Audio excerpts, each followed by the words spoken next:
मेरे प्रिय दर्शकों नमस्कार। मेरे प्रिय दर्शकों ऋषि ज्योतिष में आपका स्वागत है। दर्शकों सबसे पहले तो मैं आपको धन्यवाद देना चाहूंगा कि आप मेरे वीडियो बड़ी उत्सुकता से देख रहे हैं और आशा करता हूं आगे भी देखते रहेंगे। ऋषि ज्योतिष समय समय पर आपका मार्गदर्शन करता रहा है। आज के इस वीडियो में हमें पुरुष जातक की कुंडली में कुछ शुभ अशुभ योगों का विचार करेंगे। कौन से योग है? आपका लगन कोई भी हो, मीन राशि में चंद्रमा हो, मीन राशि में चंद्रमा पर मंगल का प्रभाव हो। दर्शकों मंगल की पूर्ण दृष्टि तीन होती है। मंगल की पूर्ण दृष्टि तीन होती है।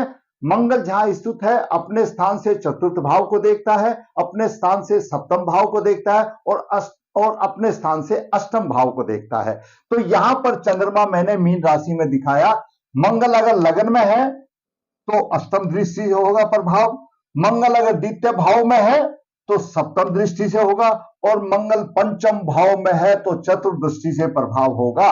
मंगल का पूर्ण प्रभाव हो और चंद्रमा मीन राशि में हो, ऐसा जातक को अपमान मिलता है, सुखहीन होता है, पाप करने वाला पापी कहा जाता है। मतलब यह योग शुभ नहीं होता जातक के लिए। जातक का जीवन संघर्ष में बन जाता है। दूसरा योग है चंद्रमा से द्वादश भाव में गुरु। आपकी कुंडली में चंद्रमा कहीं पर भी हो, पहले तो मैंने मीन राशि बताया था, मीन राशि कहीं पर भी हो, मंगल का प्रभाव हो। दूसरा योग है आपकी कुंडली में चंद्रमा 12 भावों में से कहीं पर भी हो, उससे द्वादश भाव कौन सा होता है? जैसे यहां पर चंद्रमा है, ये द्वादश है, ये द्वितीय भाव है। द्वादश भाव में चंद्रमा हो, द्वादश भाव में गुरु हो, यह ज्योतिष का प्रबल सूत्र है। इसमें बताया गया है कि ऐसा जातक अपनों से विरोध रखता है और शत्रुओं को सुख देने वाला होता है। अगला योग है व्यवसाय की हानि, वो ग्रह योग है।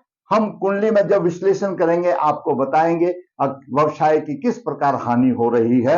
अगला है विमल विपरीत राजयोग। दर्शकों राजयोग कुंडली में, विपरीत राजयोग कुंडली में आपने आज सभी जानते हैं छठे, आठवें और 12वें भाव का स्वामी ये विपरीत राजयोग बनाते हैं। इस कुंडली में 12वें भाव का स्वामी चंद्रमा, 12वें भाव का स्वामी अष्टम भाव में है, ये विमल विपरीत राजयोग बनता है और उसके ऊपर मंगल की दृष्टि है। हालांकि हमारे कुछ ज्योतिष के विद्वानों ने इसको इतना महत्व नहीं दिया, परंतु फल दीपिका में यह वर्णन मिलता है कि अष्टम भाव का स्वामी भी अगर छठे आठवें यानी द्वादश भाव का स्वामी छठे आठवें भाव में हो और वह पाप ग्रह से पीड़ित हो तो विपरीत राजयोग बनता है। विपरीत राजयोग संघर्ष में जीवन कराने के बाद विपरीत स्थिति में उसको सुख देता है, राजयोग जैसा प्रभाव देता है। तो ये चार, मीन राशि में चंद्रमा पर मंगल का प्रभाव, चंद्रमा से द्वादश भाव में गुरु और व्यवसाय की हानि और विपरीत राजयोग। मीन राशि के चंद्रमा पर मंगल का प्रभाव, चंद्रमा से द्वादश गुरु का प्रभाव, व्यवसाय की समस्या और विपरीत राजयोग। इनके अलावा भी हम कुंडली में और कई महत्व बिंदुओं से आपका मार्गदर्शन करेंगे। जातक का जन्म 29/11/1998 शुक्ल पक्ष 11 नक्षत्र रेवती चरण 1 रविवार को हुआ। रेवती चरण गणमूल नक्षत्र माना जाता है, परंतु चरण एक राजाओं जैसा माना गया है। हमारे ज्योतिष के विद्वानों का मत है कि रेवती चरण एक राजाओं के माफिक होता है। जन्म के समय पर सिंह लगन उदय हुआ। सिंह लगन के 6 डिग्री 12 अंश है। लगन में राहु 2 डिग्री लेकर के 15 अंश लेकर विराजमान है। द्वितीय भाव में मंगल कन्या राशि में 7 डिग्री 24 अंश लेकर विराजमान है। वहीं पर चतुर्थ भाव में वृश्चिक राशि में सूर्य 13 डिग्री लेकर के विराजमान है। बुध 17 डिग्री लेकर विराजमान है तो शुक्र 21 डिग्री लेकर विराजमान है। बुध और शुक्र दोनों सूर्य से अस्त है। बुध का दूरी केवल 4 डिग्री है और शुक्र की दूरी लगभग 8 डिग्री है। बुध और शुक्र दोनों अस्त हैं। सप्तम भाव में कुंभ राशि में केतु 2 डिग्री लेकर विराजमान है, वहीं पर गुरु 24 अंश लेकर के विराजमान है। अष्टम भाव में मीन राशि में चंद्रमा 19 डिग्री लेकर के विराजमान है और नवम भाव में मेष राशि में शनि है, मेष राशि में शनि है, नीच राशि में है, लेकिन वक्री है। हमारे ज्योतिष आचार्यों का, ज्योतिष के विद्वानों का यह मत रहता है, जो नीच ग्रह होता है और वह वक्री हो तो उच्च जैसा फल देता है।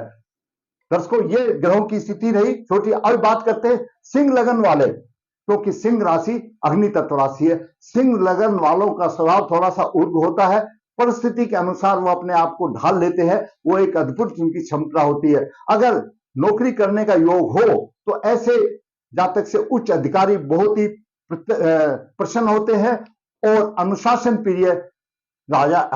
प्रिय होते हैं, क्योंकि सूर्य की राशि है, सूर्य राजा है। ग्रह योग अच्छा हो तो शासन करने की क्षमता होती है। और लग्नेश चतुर्थ भाव में है। जब लग्नेश, कोई भी लग्नेश हो न, ये तो सूर्य है, कोई भी लग्नेश जब चतुर्थ भाव में होगा, माता पिता की सेवा करने वाला होगा, लंबे समय तक उनका सुख पाने वाला होगा, वाहन सुख से युक्त होगा, राज सेवा में होगा तो अधिकारी प्रसन्न होंगे, आनंद में जीवन व्यतीत करना चाहिए, किसी प्रकार का अभी नहीं।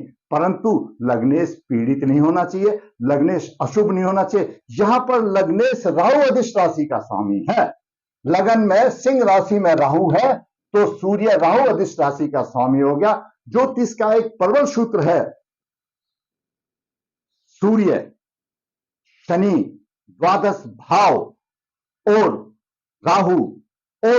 राहु अधिष्ट राशि का स्वामी, ये सब पृथा कारक हैं। यहां पर सूर्य पृथा कारक बन गया तो सूर्य राशि का स्वामी है। जहां पर भी प्रभाव देगा उस प्रभाव में पृथकता देगा, उस प्रभाव से अलग देगा। जो भी वर्णन में किया ऐसा कुछ नहीं देगा, क्योंकि सूर्य राहु अधिष्ट राशि का स्वामी है। अब बात करते हैं चंद्रमा। चंद्रमा द्वादश भाव का स्वामी है, अष्टम भाव में। द्वादश भाव खर्चे का भाव है और अष्टम भाव में चंद्रमा कमजोर हो जाता है। पक्ष बली चंद्रमा शुक्ल पक्ष का है, लेकिन अष्टम भाव में चंद्रमा कर्मोज बालाश्री योग बन जाता है, कमजोर हो जाता है, मानसिक अशांति होती है, अधिक व्यय करने वाला होता है, द्वितीय भाव को देख रहा है, धन की हानि होती है। दर्शकों, यहीं पर मीन राशि में चंद्रमा हर मंगल चंद्रमा को देख रहा है। मीन राशि में चंद्रमा पर मंगल का प्रभाव अपमान, सुखहीन, पाप कर्म करने वाला अशुभ योग बनता है। ऐसा जातक अपमानित योग लेकर के आया है। दूसरा, यहीं पर हम बात करें तो मीन राशि में चंद्रमा है, मीन राशि में चंद्रमा है, मीन राशि जल तत्व राशि मानी गई है और शुक्र अस्त है। यह योग ज्योतिष का है। जब जल तत्व राशि में चंद्रमा होगा और शुक्र अस्त होगा तो ऐसा जातक फेफड़ों से संबंधित, लंग्स से संबंधित बीमारी का शिकार होगा। इसमें कोई शक नहीं, मैंने बहुत सी कुंडलियों में देखा है। यह योग अपने आप में फलित होता है। अब बात करते हैं मंगल की। दर्शकों, मंगल नवम भाव का स्वामी और चतुर्थ भाव का स्वामी है और द्वितीय भाव में है। मंगल सिंह लगन के लिए कारक ग्रह माना गया है। सिंह लगन के लिए मंगल बहुत ही कारक ग्रह माना गया है। मंगल द्वितीय भाव में शत्रु राशि में है। चतुर्दृष्टि मंगल की पंचम भाव पर पड़ रही है। कारक ग्रह है, शिक्षा संतान में कुछ सहयोग देगा। और सप्तम दृष्टि चंद्रमा पर पड़ रही है, अष्टम भाव पर पड़ रही है, मैंने उसका प्रभाव बता दिया। अष्टम दृष्टि यहां पर शनि की अपनी राशि में, मेष राशि में पड़ रही है, भाग्य की उन्नति देगा। जो शनि है यहां पर पीड़ित हो रहा है, शनि मंगल से पीड़ित हो रहा है। और जहां शनि नुकसान दे रहा था भाग्य की में, राशि में, तो शनि का चाहे नीच का प्रभाव हो, उसका प्रभाव हो, एनएफ हो जाता है, कोई प्रभाव नहीं मिलता। क्यों? मंगल बलवान है और अपनी राशि को देख रहा है। यहां पर शनि पीड़ित हो गया। शनि पीड़ित हो गया तो आगे विचार करेंगे शनि के प्रभाव में जब आएगा क्या नुकसान होगा। दर्शकों, अब बात करते हैं बुध की। बुध एकादश भाव का स्वामी और धन भाव का स्वामी है। कुंडली में सभी भाव तो महत्वपूर्ण है, जिस तरह से शरीर के सभी अंगों का अलग अलग महत्व है, इसलिए सभी भावों का महत्वपूर्ण है। बुध आमदनी का भाव का, धन का स्वामी है। बुध अस्त हो गया, प्रभावहीन है, कोई फायदा नहीं। आगे बात करते हैं गुरु की। दर्शकों, गुरु पंचम भाव का स्वामी और अष्टम भाव का स्वामी है और सप्तम भाव में है। हमारे ज्योतिष के विद्वानों के मुताबिक गुरु की सप्तम भाव में स्थिति अच्छी नहीं बताई जाती, क्योंकि गुरु लगन में शुभ प्रभाव देता है, ये पश्चिम दिशा का हो जाता है, ये शुक्र इसका कारक है। जब पंचम भाव का गुरु अगर सप्तम भाव में हो तो स्त्री सुख में हानि होती है, नित्य नए खतरे मोड़ लेता है, जीवन में तनावग्रस्त रहता है, क्योंकि सप्तम दृष्टि से लगन भाव को देख रहा है, गुरु अष्टमेश भी है, तनावग्रस्त रहता है। शिक्षा संतान के समय में और आमदनी के में आशा कम रहती है, भाई बहन का सुख नहीं मिलता है, क्योंकि नवम दृष्टि यहां जाती है। तो सिंह लगन के लिए सप्तम भाव में गुरु जी का बैठना, देव गुरु का बैठना अशुभ फलदायक है। अब बात करते हैं शुक्र की। दर्शकों, शुक्र दसम भाव का स्वामी है और तीसरे भाव का स्वामी। दसम भाव राज सत्ता पिता का सुख के भाव है और तीसरे भाव पराक्रम का भाव है, शुक्र अस्त है।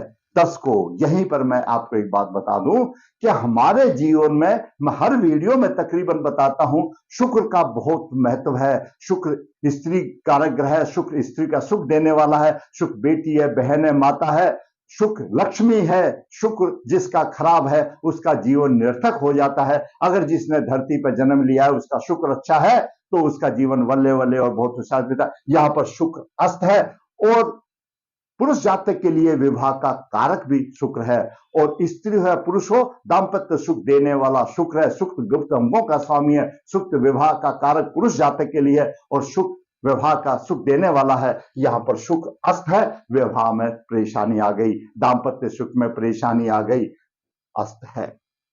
अब बात करते हैं शनि की। मैंने शनि का प्रभाव बीच में रोक लिया था। शनि सप्तमेश है, सप्तमेश शनि का नवम भाव में होना वो शुभ स्थिति नहीं आती।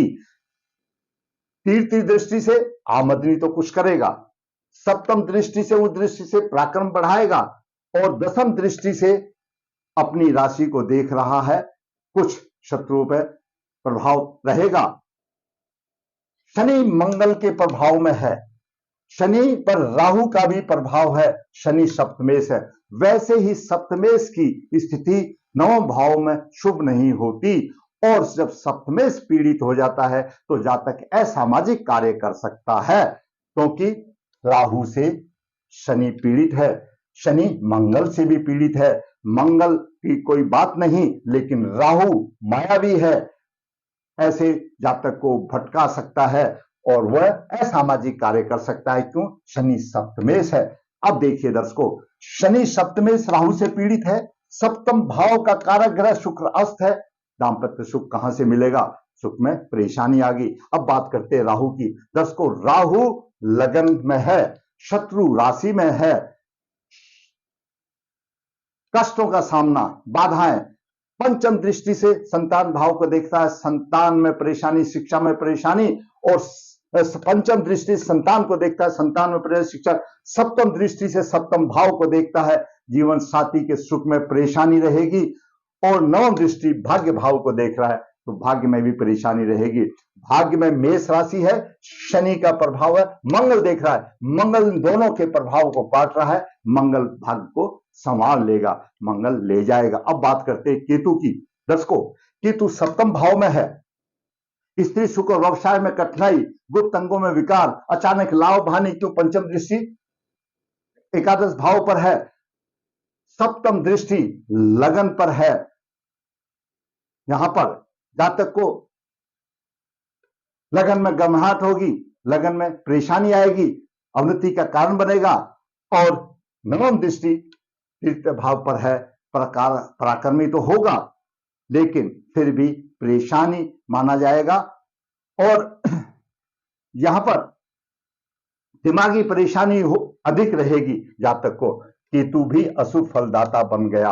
अभी दर्शक देखिए, सप्तम भाव में गुरु 24 डिग्री लेकर विराज में, केतु भी है 2:15 पे। गुरु और केतु का कोई संबंध नहीं है, क्योंकि 22 डिग्री का फर्क है, गुरु कोई केतु से पीड़ित नहीं है। सिर्फ बुध अस्त है, शुक्र अस्त है, और शनि पर मंगल और राहु का प्रभाव है। तो शनि का मैंने आपको बता दिया कि शनि सप्तमेश है, असामाजिक कार्य कर सकता है। अब बात करते हैं, राहु केतु केंद्र में है, यह अनंत नामक काल सर्व योग बन रहा है, संघर्ष में जीवन, वैवाहिक जीवन कष्ट में बनाएगा, कुटुंबियों को छोड़ दे, उनसे हानि होगी और कई प्रकार के मुश्किल और अकारण भय पीछा नहीं छोड़ता। ये मैंने सामान्य बताया। अभी हमारे उद्देश्य के ऊपर चलते हैं। हमने बोला मीन राशि का चंद्रमा मंगल का प्रभाव, मीन राशि चंद्रमा मंगल का प्रभाव, मीन राशि अष्टम भाव में है, कहीं पर भी आपकी मीन राशि होने दो, इस 12 भाव में से अगर मंगल का प्रभाव होगा तो ऐसा जातक अपमान सहन करेगा और सुखहीन होगा और पाप कर्म करने वाला होगा। चंद्रमा से द्वादश गुरु, आपकी कुंडली में चंद्रमा से द्वादश कहीं पर भी हो, यहां चंद्रमा होगा तो गुरु द्वादश हो, कहीं पर भी होने दो। जब चंद्रमा से द्वादश गुरु होगा तो वह जातक अपनों से तो विरोध करेगा और दूसरे जो शत्रु है उनको सुख देने वाला बनेगा। आगे बात बताए व्यवसाय की। व्यवसाय में गिरो दर्शकों, सूर्य सप्तम दृष्टि से दसम भाव को देख रहा है। सूर्य राहु अधिष्ट राशि का स्वामी है, राहु जैसा प्रभाव देगा, व्यवसाय में हानि। व्यवसाय का स्वामी शुक्र अस्त है और गुरु पहले से ही नकारात्मक प्रभाव लेकर के रहा, गुरु अपना केंद्र प्रभाव थोड़ा सा दसम भाव को देख रहा है, उससे थोड़ी सी कुछ रोटी रोजी चल सकती है। सूर्य का सुप्रभाव है, दसम भाव का स्वामी शुक्र अस्त है, सूर्य का यहां पर थोड़ा सा, गुरु का थोड़ा सा केंद्र प्रभाव हो सकता है। वो भी किस लिए मैं बता रहा हूं, क्योंकि लगन अंश तो 6 है और सूर्य 24-18 डिग्री में क्या फर्क देगा, कुछ भी फर्क नहीं देगा, ना के बराबर होगा। तो व्यवसायिक में ग्रह योग में भी हानि। अब है विपरीत राजयोग में मान लो द्वादश भाव का स्वामी चंद्रमा अष्टम भाव में है। जब मैंने बताया द्वादश भाव का, छठे भाव का और अष्टम भाव का स्वामी इन्हीं भावों में हो तो विपरीत राजयोग बनता है। यह राजयोग विपरीत स्थिति में बनता है, संघर्ष में जब जीवन आता है, जब बन जाता है और बाकी राजयोगों से भी अच्छा माना जाता है। परंतु हमारे ज्योतिष के विद्वानों ने द्वादश भाव के स्वामी द्वारा जो राजयोग बनता है उसको उतना महत्व नहीं दिया, लेकिन फिर भी फल दीपिका में इसका वर्णन है। अगर द्वादश भाव का स्वामी 6-8 में हो तो द्वादश भाव का स्वामी 8वें भाव में चंद्रमा है और पाप ग्रह मंगल से पीड़ित है, किसी शुभ ग्रह की दृष्टि नहीं है, तो ये अपने आप में विपरीत राजयोग बनता है। मैंने आपको ये बताया। इसके अलावा मैंने बताया कि चंद्रमा जल तत्व राशि में है और शुक्र अस्त है, ऐसे जातक को फेफड़ी संबंधित बीमारियां होगी, सांस लेने में दिक्कत आएगी। दर्शकों, मैंने इस छोटे से समय में, इस छोटे से वीडियो में मैंने आपको मीन राशि का चंद्रमा पर मंगल का प्रभाव बताया, चंद्रमा से द्वादश गुरु का प्रभाव है, व्यवसाय की समस्या ग्रह योग में बताया और विपरीत राजयोग बताया। अभी जातक की दशा शुक्र की महादशा चल रही है। शुक्र की महादशा 4/12/19 से लेकर 4/12/39 तक है। शुक्र तो अस्त है, विकल्प हो गया, शुक्र अस्त है, प्रभावहीन हो गया, कौन देगा। और सूर्य की अंतर्दशा 4/6/23 से लेकर के 4/6/24 तक है। सूर्य भी राहु अधिष्ट राशि का स्वामी चल गया। इसके बाद चंद्र मंगल की दशा आएंगी, वो भी तो अशुभ ही बनेगी। तो ऐसे जातक को ये नहीं कहा जा सकता कि व्यवसाय, यो तो भगवान ने जब हाथ दिए हैं पृथ्वी पर मनुष्य को उतारा है, वो एक अलग बात है कि परेशानी से संघर्ष में जीवन बनेगा और कालसर्प भी है। दर्शकों, जहां कालसर्प दोष हो जाता है, पितृदोष हो जाता है। इस जातक को सूर्य को विधि विधान अर्घ देना चाहिए, कालसर्प दोष की शांति कराना चाहिए, मनी संगल का विश्व की शांति करानी चाहिए, जातक की कुछ राह आसान होगी। दर्शकों, भाग्य को बदला नहीं जा सकता, राहु अधिष्ट राशि का सूर्य बदला नहीं जा सकता। राहु के उपाय किए जा सकते हैं पितृदोष में, क्योंकि राहु हमारे पिता में है, राहु हमारे पूर्वजों का प्रतिनिधि है। प्रबल पितृदोष हो गया तो बदला नहीं जा सकता, हम उसके उपाय करके कुछ उससे अपनी राह आसान कर सकते हैं। दर्शकों, मैंने अपने अनुभव, अपने ज्ञान और शास्त्रों के अनुसार मैंने इन 4-5 योगों का इस छोटी सी कुंडली में आपका वर्णन किया। मैंने अपनी तरफ से आपका मार्गदर्शन करने की कोशिश की। अगर आप समझते हैं कि यह वीडियो किसी का मार्गदर्शन कर सकता है तो मैं फिर आपसे जरूर कहूंगा, फिर आप मेरे वीडियो को लाइक करें, मेरे वीडियो को दूसरे लोगों के पास शेयर करें, ताकि आपके दोस्तों का भी मार्गदर्शन हो। और जिसने मेरा चैनल सब्सक्राइब नहीं किया तो सब्सक्राइब करें, ताकि मैं अगला वीडियो वास्तविक कुंडली का बना करके आपका मार्गदर्शन कर सकूं और सबसे पहले आपका नोटिफिकेशन मिल सके और आप उसका फायदा उठा सके। दर्शकों, मैं हमेशा कहता हूं ऋषि ज्योतिष नर्मदा जी के नजदीक है, नर्मदे है। यहाँ पर काल सर्पदोष पितृदोष की पूजाएं की जाती है। जो इच्छुक है फायदा उठा सकता है। ऋषि ज्योतिष हाथ से पत्रिका लिखता है, 20, 25, 30 पेज हाथ के ग्रह के मुताबिक पेज हो जाते हैं। जो इच्छुक है अपना मार्गदर्शन ले सकता है, लिखा सकता है। ऋषि ज्योतिष कन्या भाव के लिए गुण मिलान बिना किसी शुल्क के वर्कशॉप करके जातक की आसान करता है। जरूरत आपको फायदा उठाने की। दर्शकों, फिर कहूंगा, अगर मेरा वीडियो आपको अच्छा लगा है तो आप शेयर करें, लाइक करें, और जिसने चैनल सब्सक्राइब किया सब्सक्राइब करें, ताकि मेरा मनोबल भी ऊंचा हो और इसी तरह वास्तविक कुंडली का विश्लेषण करता रहूं। धन्यवाद।